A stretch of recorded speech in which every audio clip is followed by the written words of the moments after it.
Today we're going to talk about the new Stranger Things 85 Chevy Blazer.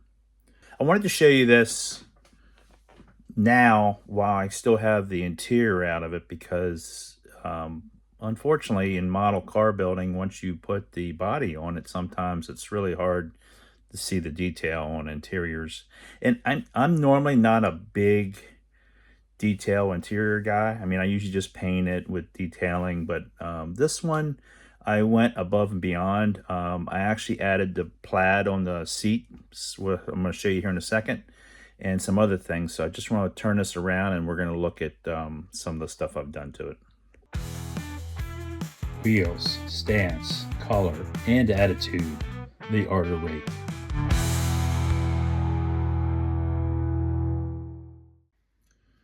Okay, so I have the body painted. Actually painted it twice. I actually had it a different color and did not like the color choice that I made. I wanted a green, but this is MCW. It's a yellow-green metallic, and I'm gonna do the top on it. And what I did is I wasn't quite sure of what color I want to paint the top, so I have little samples I made of different colors so I can kind of get an idea of what color I want to do the top in, because I want to do the top as a separate color. Now this has been clear coated with PPG clear. My method of clearing is different than other people possibly. I like to prime, get the color coats on, and then I will clear coat it, and then I'll wet sand it and come back like a week or two later and clear coat it again. So this has been finally wet sanded, ready for the final clear coats, and then I'll mask and do the top separately. But I wanted to show you the interior in this because this has turned out really nice. Kelly Coon, I was trying to make decals for the interior and looking for plaid, and Kelly Coons volunteered to make me some decals for this. So he made me this plaid decals, and I'm not a decal guy in general, so that me doing decals is like, you know, few and far between. So my interiors are done all in Vallejo paints, and then I use this I have to show you this stuff. I use it all the time. This is Krylon flat crystal clear. I use it a lot on my weathered stuff. It coats just about, you have to dust it on. Like, you don't want to like spray it on there like crazy, but if you dust it on and gradually build up 2 or 3 coats on it, it just has a nice finish to it. It just gives it a nice tone, and you can handle it a lot. And so after I decaled these, all this seats and this tire cover here was clear coated with that flat clear. I love that stuff. And then I put it in my dehydrator. That's a 3D printed keg with a little bit of weathering on it. I don't know where I got that. I forget. I put a 69 Z28 steering wheel in it. I like those sports steering wheels. I have a ton of those. I'm doing a 2-wheel drive version, so I made a little booklet to lay down over. I just covered the 4-wheel drive little hump or little stand there for the shifter on it for the 4-wheel drive. I just covered that up, kind of disguised it. I did some foiling and did the gauges in it, used the gauge decals. So I did that up. But then when I was doing this and showing this online, actually George Bojack sent me a cooler, and I think it was, I don't know if he painted it or it was pre-painted, and I put a brass hinge on it, so I hinged the lid, and he sent me little ice cubes, and I put them in there. And then I got a 3D printed case of Coca-Colas from Iceman, and I had some decals from some other Coca-Cola stuff, and these are two piece. So I painted the lids, tops. I actually used Tamiya smoke on them to give them not solid color, but kind of transparent color. And then I cut 4 bottles off the end before putting them in here. And then I stuck the 4 bottles in my little cooler. So I'm going to be putting that in the back of my Blazer. I just don't have it mounted yet. I'm not sure where exactly I want to mount that. And then I ended up putting up, I originally just put the plaid on the one side of the tire cover, but this showed in the car so much that I wanted to add a second one on it, so it has the plaid on both sides. And then I think I'm gonna get a not a photo etched, a 3D printed. Canuck has all different grills for this truck. I did sand this down and got it ready for chrome plating. I'm not sure if I might use it temporarily until he has all his up online. He has a bunch of different years for this. I don't know these vehicles that much, as far as I can't tell you the year differences between them. But so that's what that's gonna look like with that. I still have to do the top and the clear coat.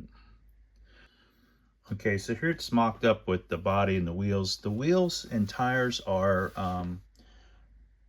Bandit resins. They're 3D printed. I Revell chrome plated them and then went back in and painted the spokes and stuff on them. Again, I like to have some detail. This might be a curbside. I haven't decided yet, but it will have. I don't even know if I'm putting a motor in it just to get one done so people could see it. Again, I'm more of a visual builder. I don't always, I might, since this is a 4-wheel drive vehicle, and I might not even put a frame underneath it so I can get it low enough. And then I took a Sharpie and just did all the chrome, or the black rubber around the windows, which that's just the way I did it. So that's kind of where that's at. So this is how I do my process. I always pick my wheels first. When I look at a car like this, I just pick the wheels, and then I get it kind of mocked up where I want to do. Now I had to cut the inner fender wells out of this to get this low enough for me. And as you can see here, you can see that they're. Let me get my pointer, my homemade pointer that I made. You can see here how I've honed out the wheel wells so that that tire will actually sit down in there like that. Now, some of my nicer builds, I might, and if I put a motor in this, I'll probably do that. I might add sheet styrene here and make a new wheel well to cover that up. If I decide to put a motor in it, I might not even put a frame underneath them. This one, so I'm not sure yet. But I can do that when I get it mocked up for later on. So I'll probably get it after I get the paint totally done on it. I'll probably be flipping it upside down and see how I have to modify the frame to get it to sit this low. It might sit too low. I might not be able to put a frame underneath of it, but that's okay. Like I said, I don't turn a lot of mine over. So this will be more of a curbside build just for a look. Again, I'm a visual builder. I go for the look of the overall car. If it looks kind of real to me, that's what I like. But I'm not an engineer guy, so I don't rework all the suspensions and stuff like that. And I do in some depending on the level of build I will. But this is just a fun, let's get familiar with this kit. If I want to do another one, then I probably would go into more detail and maybe do the frame correct or buy an aftermarket frame for it. I'm sure they're going to have a lot of aftermarket 3D printed parts for these things, or tub it correctly. But that's kind of what I'm going to do with it. So, but I really like having these wheels not chrome. Like, I just think that adds a lot to a model car. I just think that makes it look so much better. So this is kind of the way it's going to mock up, and I might raise it up a little bit. I'm still working that out. But right now I'm just waiting to clear coat the body and then do the foil on it, if there is any foil, a little bit of foil, and paint the top. I think that'll really look nice. I'm leaning towards probably this light cream color. I think that would look good.